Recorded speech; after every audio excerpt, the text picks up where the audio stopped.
A partir de agora, o programa das paróquias entra no ar. Um momento de fé e de paz. Tudo sobre as paróquias, o evangelho do dia, as mensagens e os avisos. Está no ar, Programa das Paróquias.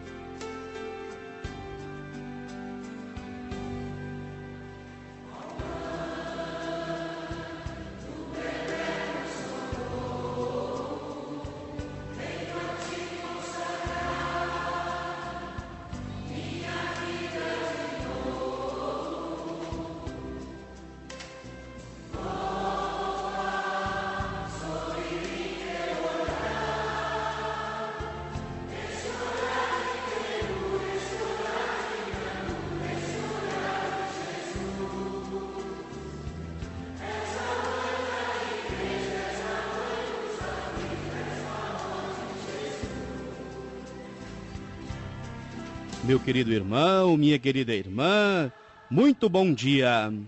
Hoje é quarta-feira, dia 8 de março.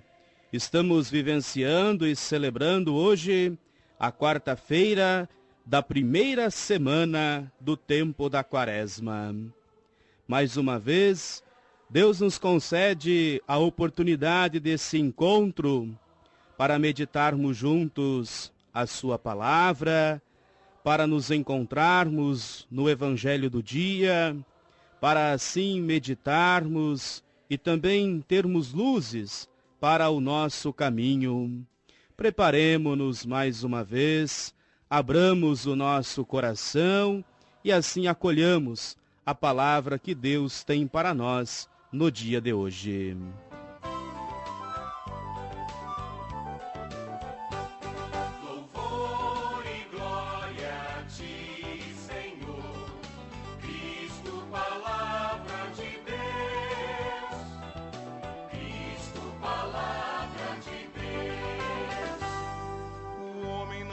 Somente de pão, mas de toda a palavra da boca de Deus. Louvor e glória a ti, Senhor, Cristo, palavra de Deus. Cristo, palavra de Deus. O Senhor esteja convosco, Ele está no meio de nós. Proclamação do Evangelho de nosso Senhor Jesus Cristo, segundo São Lucas. Glória a vós, Senhor. Naquele tempo, quando as multidões se reuniram em grande quantidade, Jesus começou a dizer: esta geração é uma geração má. Ela busca um sinal, mas nenhum sinal lhe será dado, a não ser o sinal de Jonas. Com efeito, assim como Jonas foi um sinal para os ninivitas, assim também será o Filho do Homem para esta geração. No dia do julgamento, a rainha do sul se levantará juntamente com os homens desta geração e os condenará, porque ela veio de uma terra distante para ouvir a sabedoria de Salomão. E aqui está quem é maior do que Salomão. No dia do julgamento, os ninivitas se levantarão juntamente com esta geração e a condenarão, porque eles se converteram quando ouviram a pregação de Jonas. E aqui está quem é maior do que Jonas. Palavra da salvação. Glória a vós, Senhor. Meu querido irmão, minha querida irmã, a palavra de Deus nos fala nesta manhã do sinal de Jonas. O tal sinal de Jonas é a ressurreição, não a morte, mas a ressurreição é a última palavra. A última palavra está com o amor, que é mais forte do que a morte, e não com o egoísmo, que é morte e gera morte. Sem a ressurreição, a revelação de Jesus não está completa. Sem a ressurreição, Deus não é um Deus dos vivos, mas de mortos. Sem a ressurreição, não teríamos sequer sido salvos. Perante Jesus, pode-se reagir com a incredulidade de quem procura um sinal para o pôr à prova, ou então com a fé. Só esta, a fé, pode abrir à salvação, isto é, a uma vida nova, como aconteceu com os ninivitas, que levaram a sério a pregação de Jonas, e para a rainha do sul, que soube reconhecer a sabedoria extraordinária do rei Salomão. Se o profeta e o rei foram um sinal, muito mais o é Jesus, reconhecido e saudado pelo velho Simeão no templo como sinal de contradição. Assim serão revelados os pensamentos de muitos corações. Meu querido irmão, minha querida irmã, tentemos compreender a palavra do Evangelho desta manhã. Vejamos bem, Jesus tinha acabado de afirmar que a verdadeira bem-aventurança pertence a quem acolhe a palavra de Deus e a põe em prática.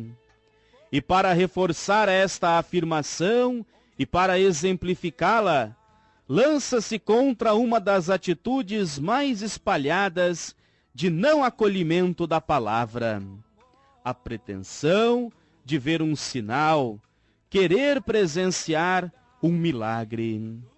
Na realidade, a sua própria pessoa é que constitui um sinal para as pessoas às quais se dirige. Então traz a comparação de dois grandes personagens do passado, Jonas e Salomão. Estes foram um sinal que apelou a uma mudança de vida. Os habitantes de Nínive, aos quais o profeta foi enviado, e a rainha do sul, que se deslocou para vir escutar o rei de Israel.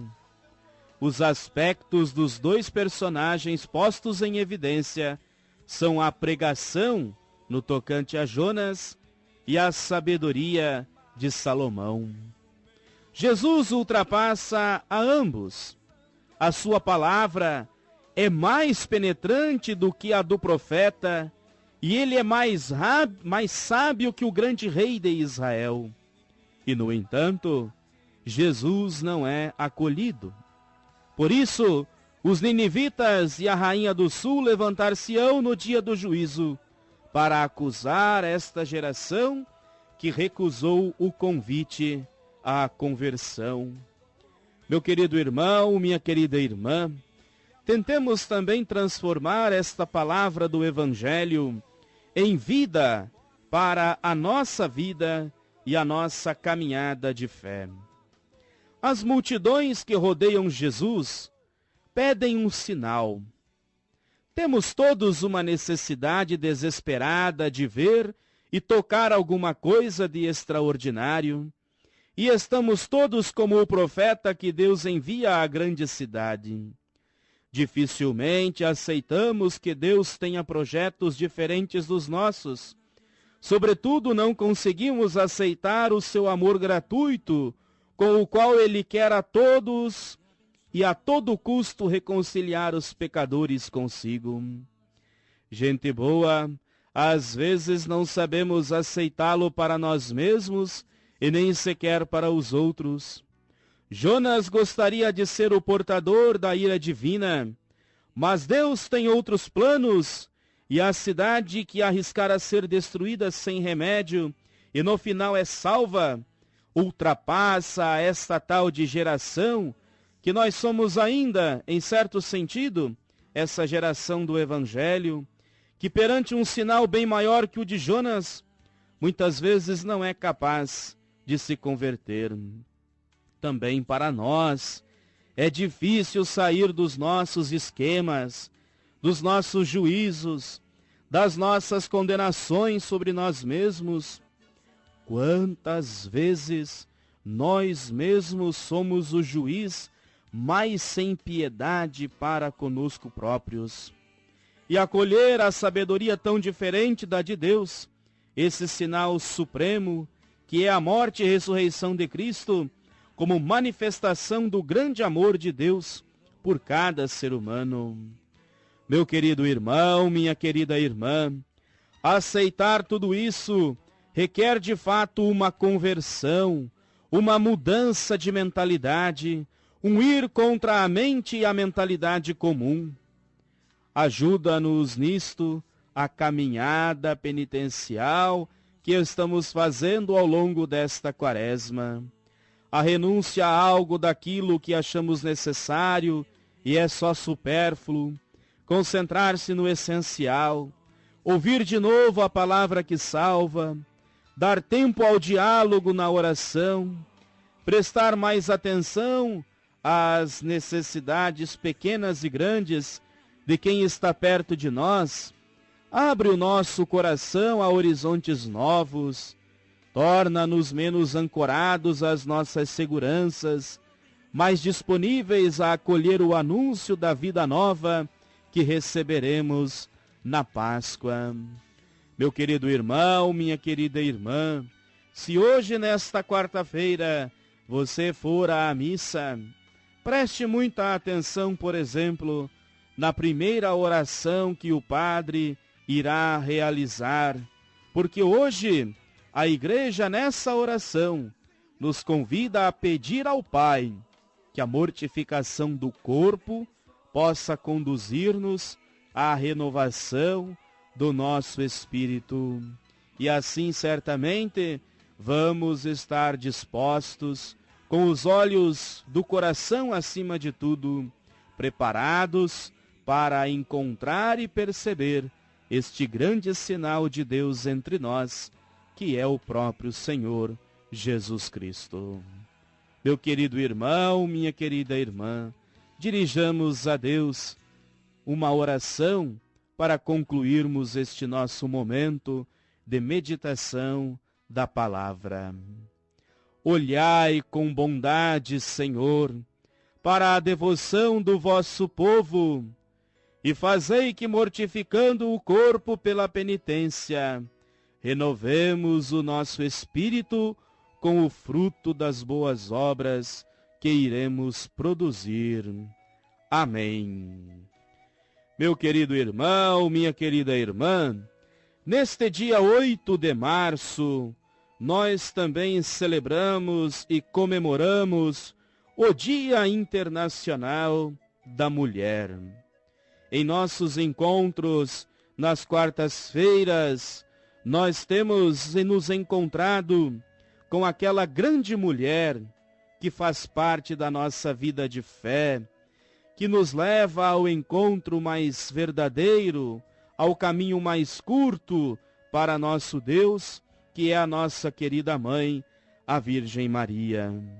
Neste dia 8 de março, dia em que nós então celebramos o Dia Internacional da Mulher, vamos elevar a Deus uma prece especial, vamos pedir ao Senhor que neste dia, acima de tudo, nós cada vez mais possamos compreender e ao mesmo tempo dar todos os direitos para as queridas mulheres que fazem parte da nossa vida. Você que me ouve aí no seu rádio, na sua casa, no seu carro, aproveite o momento para parabenizar as mulheres da sua vida, sua esposa, sua mãe, sua irmã, suas colegas de trabalho, sua filha, por este dia. E se você tem um menino em casa, aproveite também o dia de hoje para ensinar a ele que não basta só desejar os parabéns para uma mulher, mas o ensine desde pequeno para que ele possa respeitar esta grande criação, essa grande criatura de Deus, que são as mulheres que fazem parte da nossa vida. O motivo do dia 8 de março ser o Dia Internacional da Mulher está ligado a um fato bastante trágico da história da humanidade. Se não me falha a memória, no dia 8 de dezembro de 1857, trabalhadoras da cidade de Nova York foram mortas quando exigiam melhores condições de trabalho e também de direito ao voto. Depois disso, passamos a ter então e a celebrar este Dia Internacional da Mulher.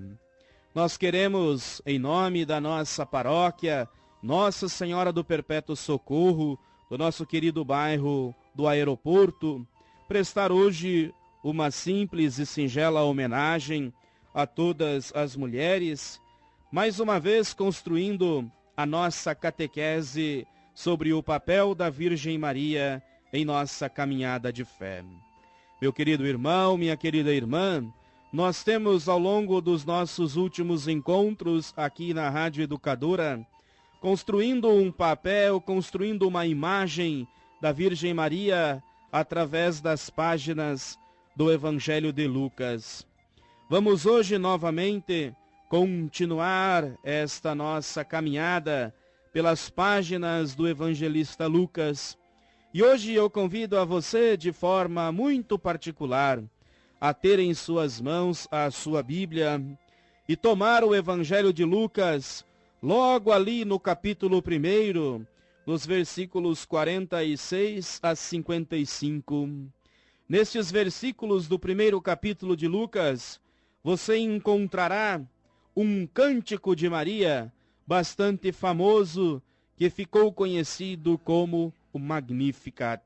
Eu quero convidar você para que neste nosso encontro de hoje possamos construir juntos um perfil psicoespiritual da Virgem Maria a partir deste canto do Magnificat. Este canto que você encontra aí, no primeiro capítulo do Evangelho de Lucas, foi chamado de Magnificat, porque a primeira palavra na versão latina deste hino é Magnificat e significa engrandecer ou exaltar. A maioria dos estudiosos da Bíblia está de acordo que esse hino não é uma composição literal da Virgem Maria, ou seja, ela não proclamou o Magnificat daquela forma e naquele momento. Na verdade, meu querido irmão, minha querida irmã, trata-se de uma construção literária de Lucas, que coloca na boca de Maria expressões que traduzem a visão do evangelista a respeito da mãe de Jesus. Os relatos da infância de Jesus no Evangelho de Lucas estão costurados com vários hinos que retratam o perfil dos personagens e também as suas esperanças. Assim se apresentam os cânticos de Maria, esse que estamos vendo hoje, de Zacarias, logo na sequência, e também o de Simeão, logo no capítulo 2 de Lucas. Os hinos têm em comum a presença do Espírito Santo, o anúncio da salvação acontecendo em Jesus, a promessa que se estenderá para toda a humanidade, um clima de esperança, uma certeza da vitória do bem, da luz. Estes três personagens fazem parte do povo de Israel, que espera o Salvador e saúda sua vinda com alegria contagiante. Meu querido irmão, minha querida irmã, vamos fazer neste encontro nosso de hoje uma leitura teológico-pastoral do Magnificat, procurando delinear os traços de um perfil psicoespiritual de Maria. Supõe-se que o Cântico de Maria foi tecido com base em um ou mais cantos de louvor judaico-cristãos. Veja, por exemplo, algumas semelhanças com o hino de Ana, a mãe de Samuel, que você pode encontrar lá no primeiro livro de Samuel, no Antigo Testamento, no capítulo 2. O Magnificat, esse texto de Lucas, pode ser dividido em 3 partes, e em cada uma delas, Lucas destaca um aspecto da identidade de Maria. Maria, a mulher de fé, é um primeiro elemento, humilde serva, louva a Deus pela salvação recebida, transparecendo sua interioridade. Uma segunda parte fala da profetisa e membro da nova humanidade e proclama a vinda do reino de Deus mediante a sua ação transformadora nas relações sociais. E por fim, uma última parte apresenta a Maria como uma mulher de Israel que recorda a ação de Deus e sua fidelidade na história a partir da promessa de Abraão. Meu querido irmão, minha querida irmã, se nós tivéssemos a petulância e também a liberdade de retocar o Magnificat, provavelmente inverteríamos a ordem em que o texto está escrito. Por exemplo, colocando a terceira parte no lugar da segunda e a segunda no lugar da terceira, pois parece mais lógico partir da pessoa, enraizá-la no seu povo e ampliar a visão para toda a humanidade. Mas Lucas teve seus motivos. Ele tece o relato da infância nos capítulos 1 e 2 e o anúncio de João Batista logo no início do capítulo 3 como o tempo preparatório à vinda de Jesus. O povo fiel da antiga aliança, especialmente os pobres e humildes, acolhe com alegria o Messias que vem. Isso, por exemplo, justificaria terminar o Magnificat com a referência a Abraão e a sua descendência. De qualquer forma, com a vinda de Jesus, os filhos de Abraão já não serão os ligados a uma raça, a uma etnia concreta, mas a uma atitude de vida, que é acolher com fé a boa nova do reino de Deus. Meu querido irmão, minha querida irmã, após o nosso intervalo, nós vamos então percorrer os versículos do Magnificat com esse intuito de construirmos juntos um perfil psicoespiritual da Virgem Maria a partir deste texto. A Palavra da Fé. Programa das Paróquias.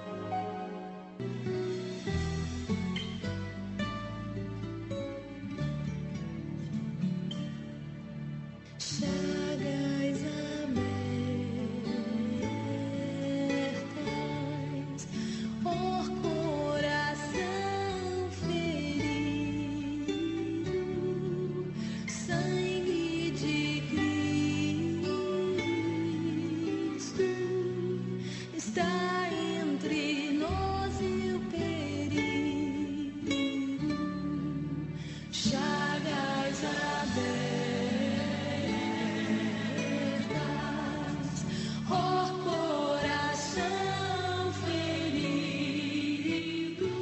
Meu querido irmão, minha querida irmã, vamos continuar hoje a nossa catequese sobre a nossa querida Mãe Maria nessa vivência do ano da fé, do ano mariano, do ano em que somos convidados a celebrar, juntos do Santuário Nacional, os 300 anos da Mãe Aparecida.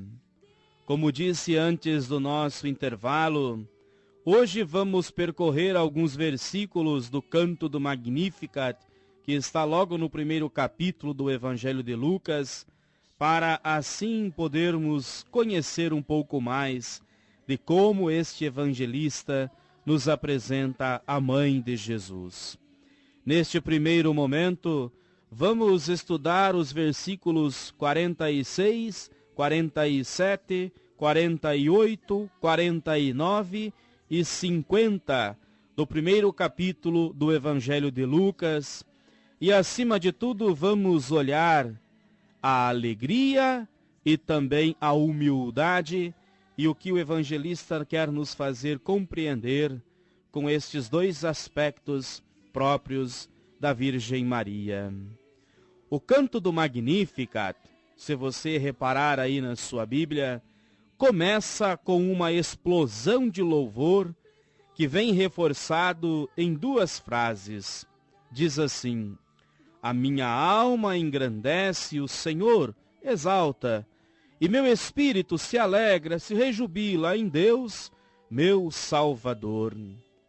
Quando eu estive estudando em Madrid, na Espanha, fui a Salamanca para um curso e tive a graça de encontrar um grande teólogo espanhol chamado Javier Picasa.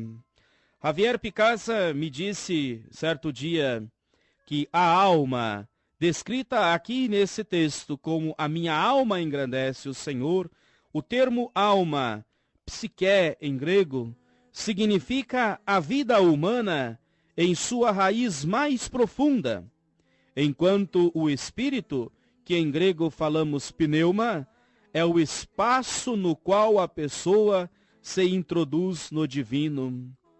Ambas expressam dimensões interiores do eu, vistas na perspectiva da espiritualidade. Meu querido irmão, minha querida irmã, a alma não é algo etéreo que se contrapõe ao corpo, mas sim a verdade da pessoa inteira, incluindo sua corporeidade enquanto aberta ao desejo. Assemelha-se à imagem bíblica de coração, que expressa não um órgão do organismo humano, mas os sentimentos profundos do eu, o direcionamento que a pessoa confere aos seus afetos e o sentido que dá à sua existência. O ser humano tem a tendência de orientar-se para satisfazer seus impulsos egocêntricos ou pouco evoluídos.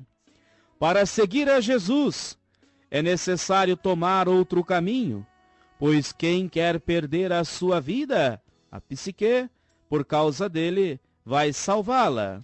Ou seja, Jesus apela a entregar a existência a causas nobres e desenvolver valores mais elevados. Perder a vida é renunciar à existência centrada no eu individualista e fechado em si. Essa expressão, minha alma exalta o Senhor, ou minha psique exalta o Senhor, apresenta-nos uma postura de Maria. Ela renuncia à autossegurança de uma existência construída em torno de seu ego. Como humilde serva, coloca-se nas mãos do Senhor, reconhecendo que só Ele é grande. Sai de si, num verdadeiro êxtase, reconhecendo a alteridade absoluta de Deus. Não deixa a sua originalidade e individualidade. Pelo contrário, a sua psique, a sua alma é transmutada.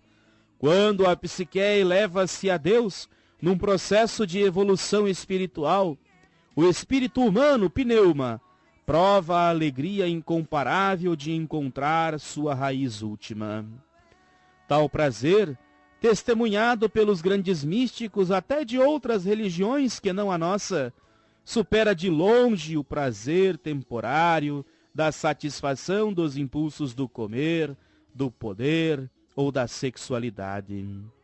Quando o ser humano chega a esse nível, prova a grande inteireza e integração das diferentes dimensões de sua pessoa. Maria expressa uma personalidade integrada e dirigida para Deus.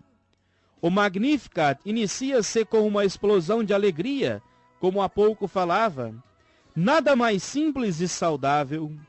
Para Lucas, a alegria é um sinal claro do novo tempo, no qual o Messias está no meio de nós. Os discípulos ficam alegres pela missão que realizam. Quem se converte a Jesus e ao reino, conquista a alegria verdadeira, como Zaqueu. As primeiras testemunhas da ressurreição se alegram tanto que parecem estar noutro nível de consciência. A comunidade cristã ideal é marcada pela alegria e simplicidade ao partir o pão. Assim, Maria expressa no seu canto um traço cristão essencial, uma característica que todos nós devemos ter conosco em nossa vida de fé, a alegria. E gente boa, quantas vezes observamos ao final dos nossos encontros em nossas paróquias, nas missas que celebramos, ao final, quanta gente ainda volta para casa carrancuda, triste, esquecendo que todo o encontro com o Senhor, como nos mostra esses versículos do Magnificat, devem gerar em nós esse traço essencial da nossa vida cristã, que é a alegria. Mas, meu querido irmão, minha querida irmã, nesta manhã eu também quero falar, analisando esses primeiros versículos do Magnificat, sobre a humildade. E muitas vezes na devoção católica apresenta-se Maria como modelo de humildade. Que bom, que ótimo, pois ela de fato o é. Mas o que significa ser humilde? Como o canto do Magnificat apresenta essa qualidade da mãe de Jesus?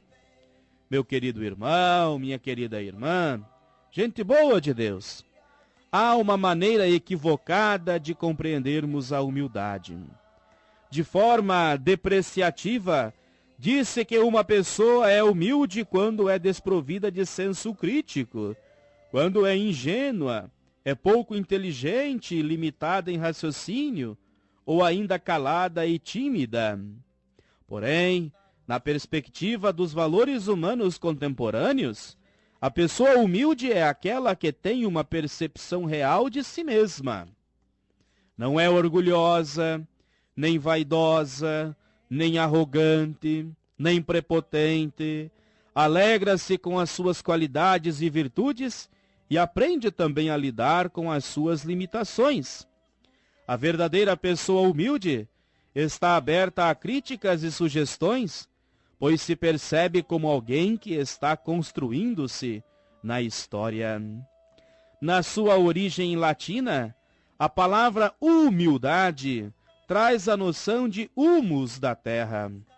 A pessoa humilde tem os pés no chão, conhece sua força e sua fraqueza. Como o humus é rico em nutrientes, essenciais para as plantas, a humildade coloca o ser humano diante daquilo que nutre a si mesmo e aos outros, ou seja, seus valores. A pessoa humilde não tem medo de si mesma e cultiva o autoconhecimento. Compreende-se como terra a serviço da vida, como o humus é para a planta. Bem diferente do orgulhoso e arrogante, que concentra sua existência em si próprio e cultiva o que nós chamamos de narcisismo. Do ponto de vista espiritual, meu querido irmão e minha querida irmã, humilde é quem reconhece que recebe tudo de Deus. Sabe-se servidor de uma causa que sobrepassa a sua individualidade. Desenvolve seus dotes pessoais, colocando-os a serviço do bem. Conhece seu lugar nas relações humanas. Assim não invade o espaço dos outros e se mostra discreto.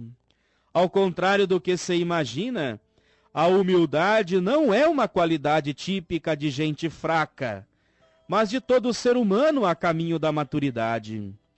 E quanto mais uma pessoa exerce funções complexas de autoridade, seja na igreja ou na sociedade, mais ela necessita desenvolver a humildade para que o poder não se desvirtue em dominação e autoritarismo.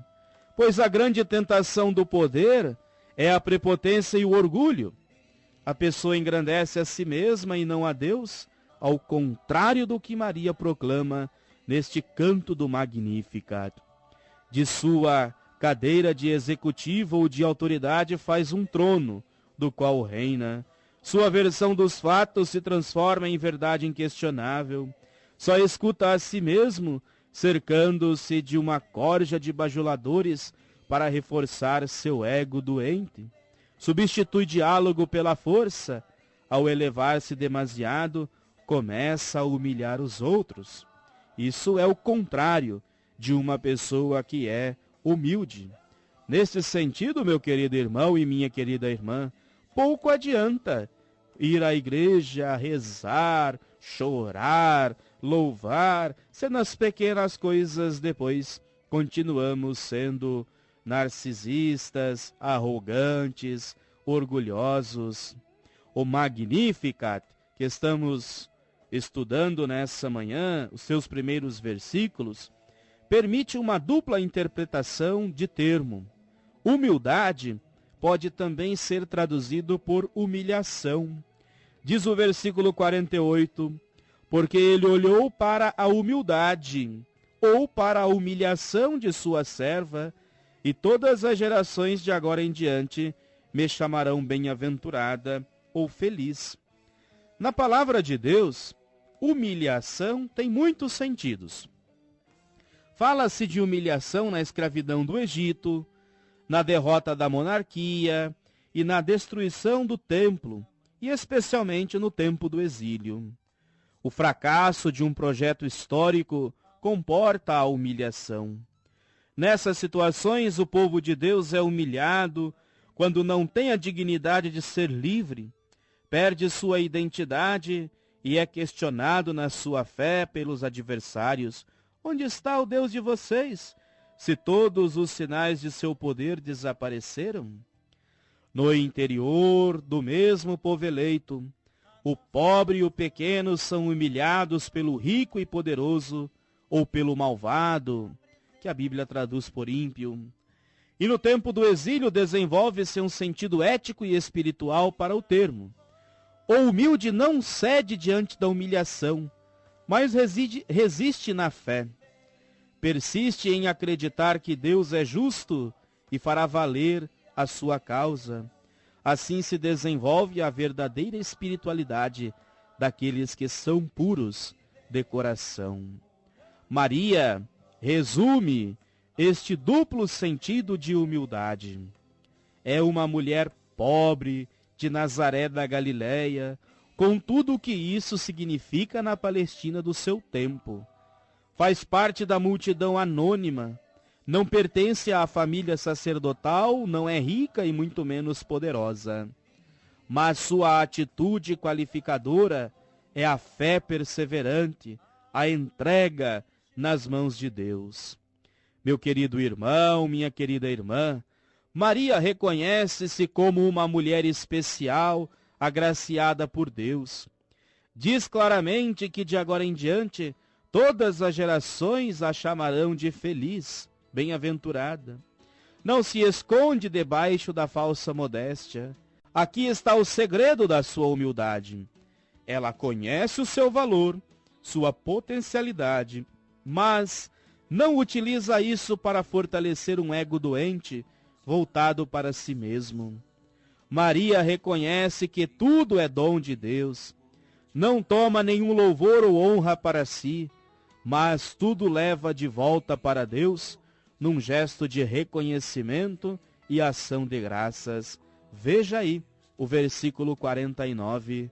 Porque o poderoso fez para mim coisas grandiosas, e o seu nome é santo. Meu querido irmão, minha querida irmã, concluindo este nosso primeiro momento de análise do canto do Magnificat, desses primeiros versículos, vamos juntos rezar com Maria. Vamos fazer das palavras dela a oração que brota do nosso coração nesta manhã. E assim rezemos juntos. A minha alma engrandece o Senhor, exulta de alegria em Deus, meu Salvador.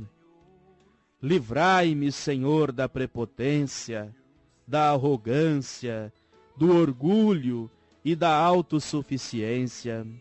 Ensina-me a humildade. Diante dos sucessos e das realizações, não quero reter nada para mim, pois se tudo vem de Deus, que tudo a Ele retorne, como a ação de graças, oferta, reconhecimento e louvor. Contigo e os meus irmãos quero cantar. O Senhor faz em nós maravilhas, santo é o seu nome. Amém. Meu querido irmão, minha querida irmã, na próxima semana nós vamos continuar esta nossa caminhada pelo canto do Magnificat, observando tantas coisas bonitas que Lucas coloca na Virgem Maria, na construção da sua identidade, e que serve também